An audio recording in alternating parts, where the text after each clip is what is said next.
Hello dear students, so finally wait is over. NEET 2024 का paper हो चुका है। आई होप सो आप सबका पेपर बहुत शानदार रहा होगा, राइट। सो पेपर काफी इजी था, ठीक है, स्ट्रेट फॉरवर्ड एनसीईआरटी बेस्ड, ठीक है। केमिस्ट्री तो सुपर इजी था, बायोलॉजी भी इजी था, फिजिक्स में थोड़ा सा परेशान हुए होंगे, मॉडरेट लेवल था, है ना, थोड़ा बहुत डिफिकल्ट होगा, लेकिन फिजिक्स भी कंपैरेटिवली जो था, हाँ, पिछले साल से तो हम कह सकते हैं कि थोड़ा सा वो अपर हैंड था। बाकी chemistry was very very easy, bio was easy, NCERT based. तो आज हम बात करेंगे आपके नीट 2024 के पेपर को, एक रिव्यू करते हैं, शॉर्ट रिव्यू करते हैं, ठीक है, जिससे आपको एनालिसिस करने में हेल्प मिलेगा। जो बच्चे नेक्स्ट ईयर एग्जाम देने वाले हैं उन्हें हेल्प मिलेगा, आपको एक बार इससे पीछे देखने का मौका मिलेगा कि पेपर में क्या क्या पूछा गया था। तो इसके बाद आपका वीडियो सॉल्यूशन भी आने वाला है, राइट। तो जल्दी से हम लोग गो थ्रू करते हैं, शॉर्ट वीडियो के थ्रू गो थ्रू करते हैं आपके पेपर के बारे में, पेपर का एनालिसिस। तो शुरू करते हैं NEET 2024 paper analysis by doctor Mayur Patidar, यानी कि मैं। चलिए शुरू करते हैं। सबसे पहले बायोलॉजी सेक्शन की बात करें तो बायोलॉजी सेक्शन के बारे में बात करूं तो पेपर वाज यार बड़ा एनसीईआरटी बेस्ड पेपर था, राइट। एनसीईआरटी बेस्ड पेपर था, ठीक है।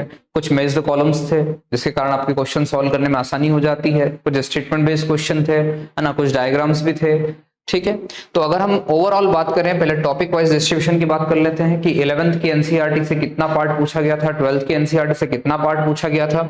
तो आप देखें, सो 11th की जो एनसीईआरटी है उससे 51 क्वेश्चन जो हैं वो पूछे गए थे, और 12th की एनसीईआरटी से 49 क्वेश्चन। ऑब्वियसली 12th की एनसीईआरटी थोड़ा चैप्टर भी कम है ना, लेकिन 11th से लगभग इक्वल ही पोर्शन है। बॉटनी और जूलॉजी अगर बात करें वो बात अलग होगी, वो तो 50-50 था ही, लेकिन 11th की एनसीईआरटी जो है वहां से जो है वो 51 क्वेश्चन पूछे गए, और 12th की एनसीईआरटी से 49 क्वेश्चन पूछे गए। हालांकि लगभग 3 या 4 चैप्टर का डिफरेंस है दोनों एनसीईआरटीज में।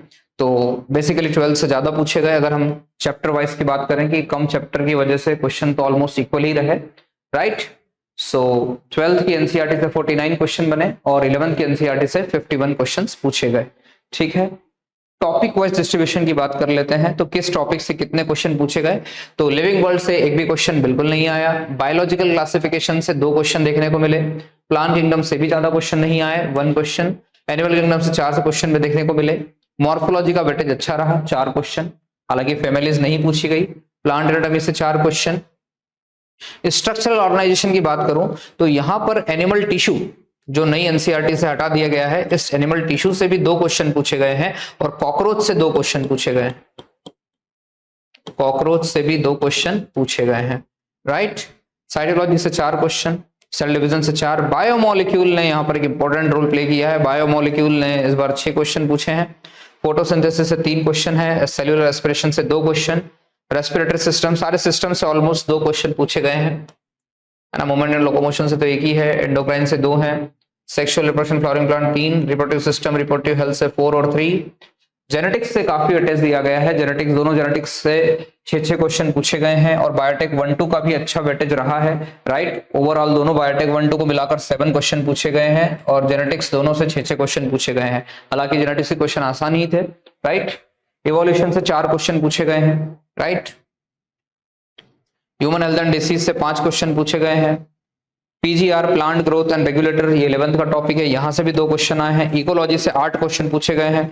टिश्यू कल्चर, देखिए टिश्यू कल्चर मैंने अलग से नाम इसलिए सजेस्ट किया है क्योंकि पहले स्ट्रैटेजीज इन फूड प्रोडक्शन होता था, वहां से 2 क्वेश्चन आए हैं, स्ट्रैटेजीज इन फूड प्रोडक्शन, और उस चैप्टर को अब शायद माइक्रोब्स में ऐड कर दिया है, और वहां से ये 2 क्वेश्चन आए हैं, राइट। तो टिश्यू कल्चर माइक्रोब्स में ऐड हो चुका है, लेकिन मुझे आपको अलग से उसको इंडिकेट करना था, इसलिए मैं कह रहा हूं कि टिश्यू कल्चर से 2 क्वेश्चन आए थे।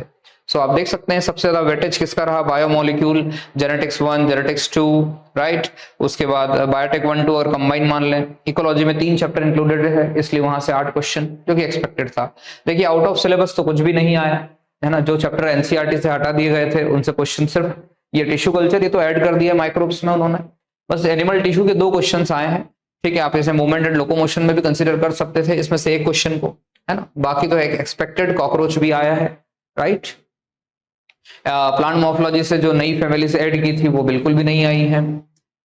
सो कुल मिला के बात करें, 1 आध क्वेश्चन को छोड़ दिया जाए, 1-2 क्वेश्चन को छोड़ दिया जाए, तो पूरा नए सिलेबस के अकॉर्डिंग ही पूछा गया है, राइट। पेपर अगर बायो की बात करूं मैं, तो पेपर बायो का बड़ा इजी था, जैसा कि मुझे स्टूडेंट बता रहे हैं। मोस्ट ऑफ द स्टूडेंट के हमने आंसर्स चेक किए हैं, तो अराउंड 84, 85, 86 के आसपास, है ना, उनके आंसर्स राइट हो रहे हैं। मोस्ट ऑफ द स्टूडेंट के आंसर 80 से 85, 86 के बीच में है, राइट। सो मैं अगर इजी, मीडियम और डिफिकल्ट में इसको कन्वर्ट करना चाहूं, देखिए मैंने यहाँ पर इजी, मीडियम और डिफिकल्ट कैसे सिलेक्ट किए हैं, तो ऐसे क्वेश्चन जो हर बच्चे ने कर लिए हैं उन्हें मैंने इजी में डाल दिया है। मीडियम में उन क्वेश्चन को डाले हैं जिसमें बच्चों ने या तो सिली मिस्टेक कर दी है या थोड़ा सा बच्चे उसमें फंसे हैं, लंबे क्वेश्चंस थे, उन क्वेश्चनों को मैंने मीडियम में डाल दिया है। और डिफिकल्ट तो बायो में अभी आज तो ऐसा कुछ था ही नहीं कि आपको अलग से ही कुछ दिमाग लगाना पड़े या आउट ऑफ सिलेबस कुछ था ही नहीं। तो मैं 75 क्वेश्चंस जो हैं वो इजी लेवल में रखना चाहूंगा और 15 क्वेश्चंस को मॉडरेट लेवल में रखना चाहूंगा। और मेरा एक्सपेक्टेशन है कि मोस्ट ऑफ द स्टूडेंट जो होंगे वो 80 से लेके 86 क्वेश्चन तक राइट कर देंगे, है ना, और ज्यादा भी जा सकते हैं। बट ये होता है कि हम एग्जाम है, थोड़ी बहुत सिली मिस्टेक को भी कंसिडर करें तो 80 to 86 या 88 क्वेश्चन तक भी राइट हैं। हमारे कुछ स्टूडेंट के जो हैं 88 तक भी राइट हुए हैं, तो हो सकता है 90 भी हो जाए, पर मुझे अभी तक तो इतने ही मिले हैं। लेकिन 80 to 86 वाला जो डेटा होगा इसमें मैक्सिमम स्टूडेंट जो हैं वो लाई करेंगे, ठीक है। 80 to 86 जो बच्चे हैं, बहुत सारे बच्चे 80 to 86 कवर करेंगे, है ना, उसके बाद तो वैसे होगा ही होगा, लेकिन 80 to 86 अधिकतर बच्चों के आपको यहाँ पर सही मिलेंगे, राइट। अब बात करते हैं केमिस्ट्री। अरे ऐसा सब्जेक्ट इसने इस बार सबका दिल खुश कर दिया, ठीक है। इस बार इसमें कोई भी बाहर से क्वेश्चन नहीं था या ऐसा क्वेश्चन जो कोई फैक्ट बेस्ड क्वेश्चन था, ऐसा तो बिल्कुल नहीं था। सारे क्वेश्चन आपकी क्लास में कवर होते हैं, इंपॉर्टेंट टॉपिक्स हुए, एनसीईआरटी बेस्ड पेपर था ये भी, ठीक है, और स्ट्रेट फॉरवर्ड क्वेश्चन थे। अगर न्यूमेरिकल्स भी थे तो कैलकुलेशंस बहुत लंबी नहीं थी, राइट। तो सबसे पहले हम बात करें 11th की एनसीईआरटी से कितना कवर हुआ, तो 11th की एनसीईआरटी से 23 क्वेश्चंस कवर हुए और 12th की एनसीईआरटी से 27 क्वेश्चंस कवर हुए हैं, राइट। मतलब फिजिकल केमिस्ट्री जो है वो 11th क्लास से ज्यादा पूछी गई है, राइट। अगर मैं इसको फिजिकल, इनऑर्गेनिक और ऑर्गेनिक वाइज देखूं तो जैसा कि एज एक्सपेक्टेड था, पिछले साल भी यही ट्रेंड रहा था। फिजिकल केमिस्ट्री को 19 क्वेश्चन कवर हुए हैं फिजिकल केमिस्ट्री से, राइट, क्योंकि 11th में मेनली फिजिकल केमिस्ट्री ही होता है। 17 क्वेश्चन जो है वो ऑर्गेनिक केमिस्ट्री से कवर हुए हैं और इनऑर्गेनिक केमिस्ट्री से 14 क्वेश्चन, हालांकि सिलेबस रिड्यूस हुआ था। इनऑर्गेनिक केमिस्ट्री से 14 क्वेश्चन। देखिए केमिस्ट्री में सारी चीजें बड़ा स्ट्रेट फॉरवर्ड आई थी, राइट। जो चैप्टर हट चुके थे वहां से कोई क्वेश्चन नहीं था। पी ब्लॉक से 2 क्वेश्चन आए थे, लेकिन वो तो आपको बताया गया था कि फिजिकल और केमिकल प्रॉपर्टीज में तो आएंगी पी ब्लॉक में, और वो चीजें बॉन्डिंग से भी कवर हो जाती हैं। उसमें से एक तो प्रीवियस ईयर का क्वेश्चन है, राइट। तो एज सच कोई कटे रिड्यूस सिलेबस से कुछ भी नहीं आया है ना, मतलब जो सिलेबस हटा दिया गया उस पोर्शन से कुछ ज्यादा पूछा नहीं है। हाँ, क्वालिटेटिव एनालिसिस जो इस साल ऐड हुआ है उससे 1-2 क्वेश्चन ऐड किए गए हैं, राइट। ओके, चलिए हम टॉपिक वाइज डिस्ट्रीब्यूशन की बात कर लेते हैं। टॉपिक वाइज डिस्ट्रीब्यूशन की बात करें तो रेडॉक्स रिएक्शन से 1 क्वेश्चन आया है, एटॉमिक स्ट्रक्चर से 2 क्वेश्चन है, मोल कंसेप्ट से 3 क्वेश्चन है। अब देखिए ये टॉपिक थोड़ा वेरी हो सकता है, राइट, है ना। जो चीजें आप जैसे मैं लुकास रीजेंट वाला क्वेश्चन है उससे कोई लोग अल्कोहल में भी कंसीडर कर सकते हैं, मैंने अल्काइल हैलाइड में कंसीडर किया है, राइट। तो इस तरह से थोड़ा बहुत वेरिएशन हो सकता है। थर्मोकेमिस्ट्री से 3 क्वेश्चन आए हैं, एंट्रोपी वाला क्वेश्चन है, वर्क डन वाला क्वेश्चन है, राइट। केमिकल आयनिक इक्विलिब्रियम से 2 क्वेश्चन आए हैं, हालांकि आयनिक इक्विलिब्रियम से कोई क्वेश्चन नहीं आया है। आयनिक इक्विलिब्रियम से इस बार कोई क्वेश्चन नहीं आया है। केमिकल इक्विलिब्रियम से केपीए केसी वाला क्वेश्चन आया है, एक अल्फा वाला क्वेश्चन आया है। सॉल्यूशन से 2 क्वेश्चन आए हैं, ठीक है। इलेक्ट्रोकेमिस्ट्री से 2 क्वेश्चन है। केमिकल काइनेटिक्स से 4 क्वेश्चन है। अच्छा वेटेज कवर किया है केमिकल काइनेटिक्स ने, मतलब अगर हम बात करें थोड़ी ठीक ठाक कैलकुलेशन अगर कहाँ हुई है तो वो केमिकल काइनेटिक्स में हुई है। ग्राफिकल क्वेश्चन भी देखने को मिले हैं। पीरियोडिसिटी से तो बहुत आसान क्वेश्चन है। केमिकल बॉन्डिंग का अच्छा वेटेज रहा है, 4 क्वेश्चन। कोऑर्डिनेशन से 3 क्वेश्चन। पी ब्लॉक से 2 क्वेश्चन आए हैं, फिजिकल और केमिकल प्रॉपर्टीज से। याद रखिए पी ब्लॉक ओमिट नहीं हुआ था, सिर्फ फिजिकल और केमिकल प्रॉपर्टीज की बात की गई थी, और इतना पार्ट तो हम केमिकल बॉन्डिंग में पढ़ लेते हैं, राइट। तो आप बॉन्डिंग के भी थ्रू इसको सॉल्व कर सकते थे। डीएनए ब्लॉक से 2 क्वेश्चन। नॉमेनक्लेचर से, अब देखिए इसमें नॉमेनक्लेचर एंड सेपरेशन टेक्निक्स की बात भी कर रहा हूं मैं, प्यूरिफिकेशन टेक्निक्स की बात भी कर रहा हूं। एक क्वेश्चन वहां का मैंने ऐड किया है इसमें, है ना, जो सब्लिमेशन वाला क्वेश्चन था, नॉमेनक्लेचर वाला ऐड किया है। आइसोमेरिज्म से कोई क्वेश्चन नहीं आया है। जनरल ऑर्गेनिक केमिस्ट्री से एक ही क्वेश्चन आया है, स्टेबिलिटी ऑफ कार्बोकैटायन वाला, है ना। हाइड्रोकार्बन से 3 क्वेश्चन आए हैं, एल्कोकेन से 3, अल्कोहल फिनॉल ईथर से 1, अल्डिहाइड कीटोन से 2 क्वेश्चन है, कार्बोक्सिलिक एसिड से 1 क्वेश्चन।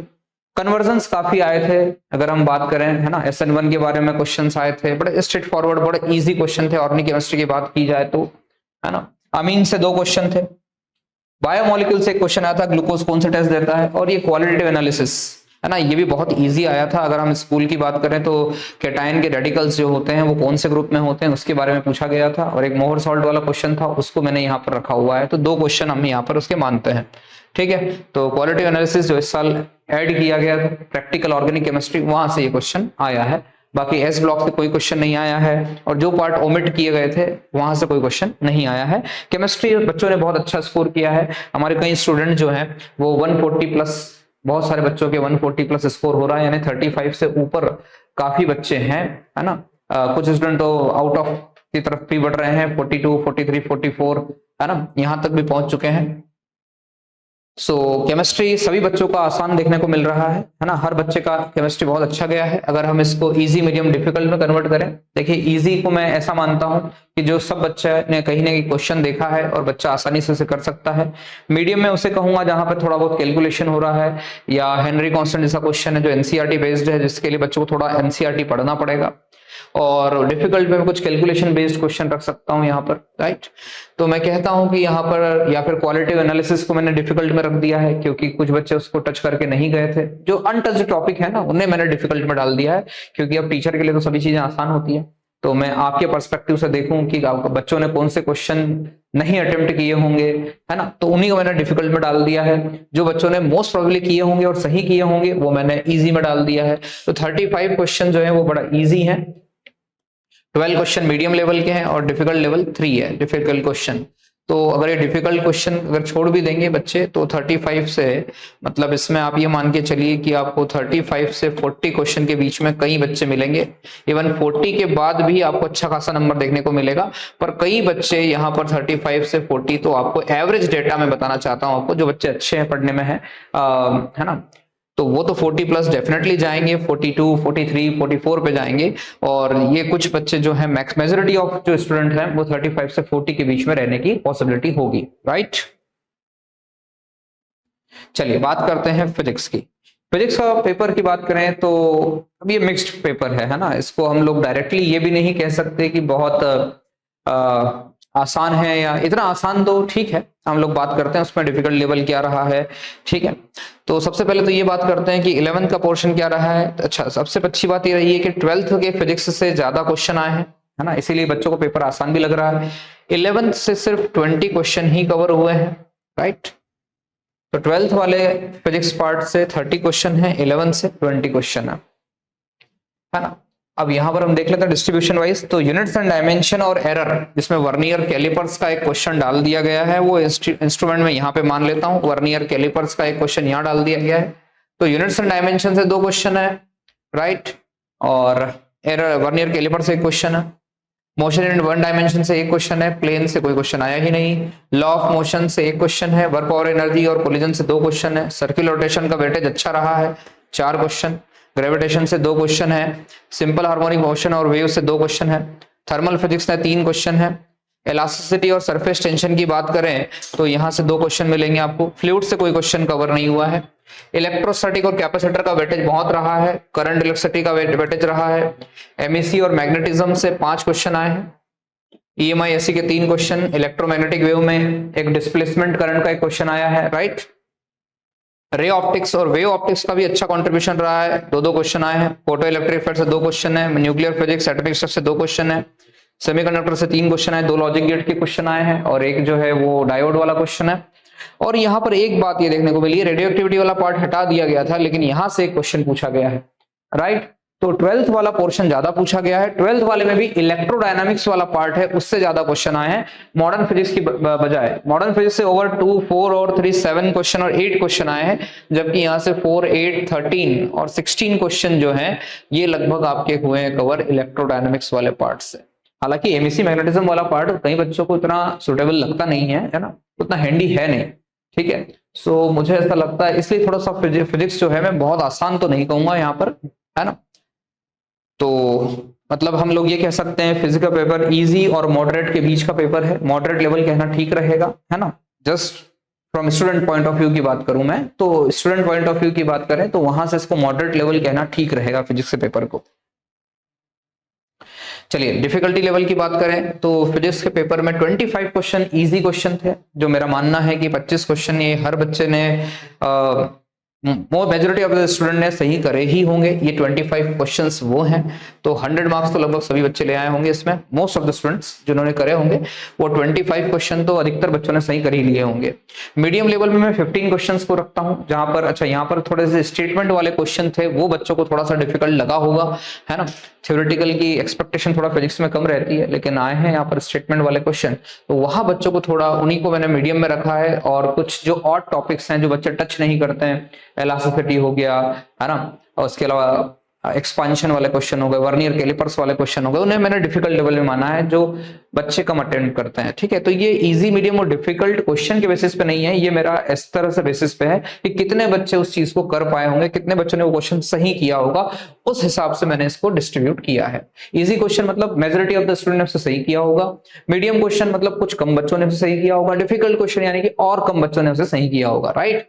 तो यहां पर मुझे ऐसा लगता है कि 30 टू 35 36 की रेंज में काफी बच्चे मिलने वाले हैं हमें, है ना। 30 टू 35, कुछ बच्चे कंप्लेन भी कर रहे थे क्योंकि एक दो क्वेश्चन जो है वो अटेम्प्ट हो नहीं पाए, तो 30 टू 35 क्वेश्चन पे आपको मेजोरिटी ऑफ चंक मिलेगा यहाँ पर, राइट। सो कुल मिलाकर मैं बात करूं तो ओवरऑल फिजिक्स का पेपर जो था वो मॉडरेट था, है ना। Chemistry was super easy, chemistry का पेपर जो था वो सबसे आसान था, right. Chemistry was super easy, bio was also easy, ठीक है। तो केमिस्ट्री और बायो में तो आपके काफी अच्छे मार्क्स आएंगे, और जो फिजिक्स जो है वो मेरे हिसाब से सिलेक्शन डिसाइडर होगा इस बार का। तो फिजिक्स जो है उसमें देखेंगे कि बच्चों ने कितने क्वेश्चन अटेम्प्ट किए हैं, वहां से आपकी रैंक डिसाइड होगी और सिलेक्शन का स्तर भी वहां पर जाएगा, है ना। कट ऑफ की बात हम लोग कुछ दिन में और करेंगे, जब तक और बच्चों के रिजल्ट आ जाए मेरे पास, और बच्चों के जो है फीडबैक्स आ जाए पेपर को लेकर, और उसके बाद फिर हम डिस्कस करेंगे। So conclusion, paper NCERT based था, जो पार्ट ओमिट हुए हैं वहां से क्वेश्चन नहीं थे, जो पार्ट ऐड हुए हैं उनको कंसीडर किया गया है, राइट। एक दो क्वेश्चन को छोड़ दिया जाए तो वो ओमिटेड पोर्शन से क्वेश्चन है, लगभग 3 क्वेश्चन है, एनसीईआरटी बेस्ड क्वेश्चन है। केमिस्ट्री बहुत आसान है, बायो भी आसान है, ठीक है, उतना लेंदी भी नहीं कह सकते बायो को, ठीक है। स्टेटमेंट बेस्ड क्वेश्चन थे उसके अंदर, मेज दो कॉलम भी काफी थे। फिजिक्स का जो पेपर है उसको हम लोग मॉडरेट लेवल पे रखते हैं, राइट। तो ये था हमारा पेपर एनालिसिस आज का नीट 2024 के पेपर का। ओके, आप भी हमसे आपके फीडबैक जो है वो शेयर कीजिए। Okay, thank you.